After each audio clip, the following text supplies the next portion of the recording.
Hello ladies and gentlemen, welcome to this, another episode Shooting from the Horse's Mouth. I'm of course Mark P, and tonight, right now, we're going to talk about WWE's Elimination Chamber pay-per-view that was on last night.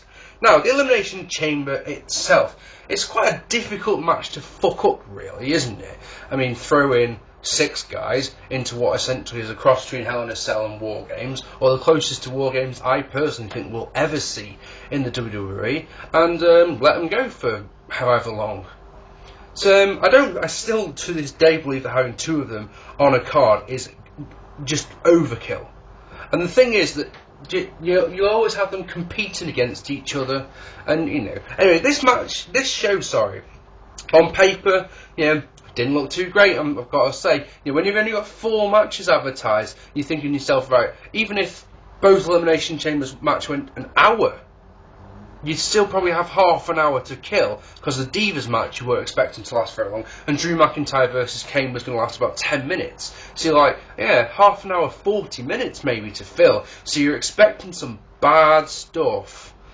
Anyway, let's go through it, shall we? So, in the opening contest, which was an Elimination Chamber match, John Cena defeated Sheamus, Triple H, Randy Orton, Ted DiBiase and Kofi Kingston to win the WWE Championship. Now, do you know, from the moment that the opening package, yes sir, we promised you a great main event, from that point, to the moment that the bell rang, do you know that was nearly 15 minutes long? The entrances tonight for both chamber matches, I don't know if this was just me personally, but the entrances, they felt like they took forever. Like a long ass time for them to get to the ring. You're like, they're really trying to fucking pad this one out as much as they can. They really do. Anyway, we want blood sign in the crowd. It always makes me chuckle. My prediction incidentally for this one was Randy Orton. Sheamus, in my opinion, has been a weak champion. He's done nothing of note. Yes, he won at the Royal Rumble, but he won by DQ for God's sake. He's the type of champion that he's going to be a Khali champion. I reckon Sheamus will. You think of the Great Khali now, and you see him as a joke, a comedy character, if you will. People forget. I forget that he was a World Heavyweight Champion once upon a time. I really reckon that that's going to happen with Sheamus. I really do. In 2 years' time, Sheamus will probably still be in the WWE, but I won't remember that he was once the WWE Champion, the same championship that San Martino and Hogan and Austin held, Disgraceful. Anyway, so, after some back and forth action between Sheamus and Kofi, which was alright. Triple H's entrant number 3 and the smile on his face, I've got to say I actually like that a lot. It was pretty damn fantastic. He has a decent pop when he comes out, but the exchanges that he has with Sheamus, there's just no reaction to at all, it seems. The crowd, why don't WWE listen to their crowds? They say they do, right? But the crowd reactions to Sheamus thus far in his whole career have been non-existent. Have been literally nothing. DDT gets 2 for Hunter. Nice springboard leg drop to the outside by Kofi. That's Orton then comes out to a colossal pop. Last week on Raw he came out to a big pop, but this week this was a big pop. The one at Royal Rumble as well. If they're gonna do Orton versus DiBiase, which I reckon they do, surely they've got to listen to the fans, and it's Orton they've got to turn face. Surely. He whips Sheamus and Triple H into the chains until Kofi takes them all out with a nice crossbody off the top. Cole calls a Randy Orton power slam a scoop slam because he's an idiot, and then Jerry Lawler agrees with him. He's saying, that was a nice scoop slam by Orton. Idiots, the pair of them. Orton's head bounces off the ring post. DiBiase comes out next. I'm amazed that there's been no eliminations yet. Normally in these Elimination Chamber matches, you got the first 2, maybe even the first 3, maybe even the first 4, but at least one of them's eliminated by this point. No one's been eliminated yet, and you're just like, this is interesting. Ted DiBiase and Randy Orton work together, and they force Kofi Kingston's head through the chains, and then DiBiase does a Boston Crab on it. That's a very impressive looking spot to me, that is. They then work over Triple H together. Orton does his rope assisted DDT, but he does it on the outside onto the steel to a big pop. That's really nice. The crowd goes nuts for Cena when he comes out.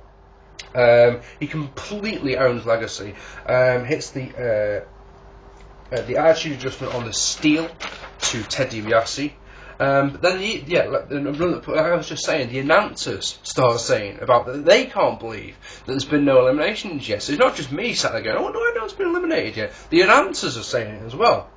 Cody Rhodes comes out with a pipe, gives it to Ted. Ted uses it on Orton as he's in the attitude adjustment position. He then hits Cena with it. He then has a choice which one do I pin. He pins Orton to a massive pop. So what I was just saying a moment ago, they should turn Orton face. It's going to be very interesting which one they turn face for the WrestleMania conflict. You know, these next couple of weeks on Raw are normally the big hitters, because of course WrestleMania is the granddaddy of them all. It's the big show of the year.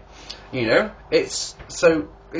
Raw hopefully should be very interesting. Let me just say before I continue, one of the things I don't understand with Raw coming up is they've got Cheech and Chong as the guest hosts coming up in a couple of weeks, yeah. Now, I don't know if you know who Cheech and Chong even are, because Cheech and Chong, you know, to the modern generation probably don't mean a lot. Cheech and Chong, yeah, were from the 70s, yeah, and they were stoners. Big stoners, yeah. They make films, yeah, and the whole premise of the film is them getting stoned. I've got one of their films, yeah, where the pretense is that they're ice cream men, yeah? They go around selling ice creams, but they don't actually sell ice creams. They sell big fucking buds that are this big. And the whole context of the film is them getting fucked. Now, WWE, not only with its PG rating, but its very strict attitude towards marijuana. If you're caught with marijuana, if marijuana shows that when you do your drug test, you get a $1,000 fine. Straight up. It's going to be very interesting for me to watch Raw, where you've got these two stoners on it, yeah, and you know, what are they going to do, really, with Cheech and Chong? I am legitimately intrigued by that one. Anyway, Ted DiBiase pins Randy Orton to a massive pop. There goes my prediction straight away. Why do I bother doing fucking predictions? Trouble in Paradise by Kofi, and he pins Ted. Sheamus hits the Razor's Edge, which still hasn't got a name. Has anyone noticed that?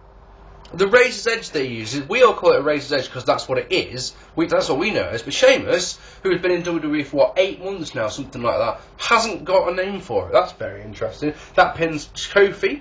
So we've got Sheamus, Triple H, and John Cena. Pedigree eliminates Sheamus, just the one. So, pedigree done. There we go. That was easy. And that gets a thunderous pop. It really does. It's down to Cena, Triple H. Cena, they're both down. They get up. Cena locks on this STF straight away. Triple H holds on for a while and then does a very weak looking tap.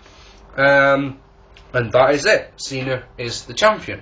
8-time WWE champion. But then Vince McMahon's music hits and he comes out and says, congratulations Cena, Mr. Cena, you're going to WrestleMania. But as long as you can beat this man. Batista comes out. So we've got another match. It's Batista, John Cena. Now this is an interesting one. Why didn't he do stuff like this with Austin? Why didn't he have Austin win a match like this and then have someone like Undertaker come out and whoop Austin's ass? The thing is, if they had done it, Superman Austin would have won the match. And I've got to be honest that when this started, that's what I was expecting. I was expecting Cena to somehow sneak the win out, but no. Cena gets one punch in, yeah? Then Batista hits the Batista bomb for the win. So, for the Elimination Chamber, I've given it a straight, happy 3.5 stars. It's not the greatest Elimination Chamber I've ever seen, but, it works. Sorry, not 3.5, 3 stars, sorry, I've given it. But for this match, Batista vs John Cena, oh yes, it's a dud. It's a straight A, D-U-D. Dud. Not good. Not good at all. Pointless in my opinion. Could have done it on Raw tomorrow night. Or the next night. Could have done it the next night on Raw, make it the main event. Why? Oh, just silly. Anyway.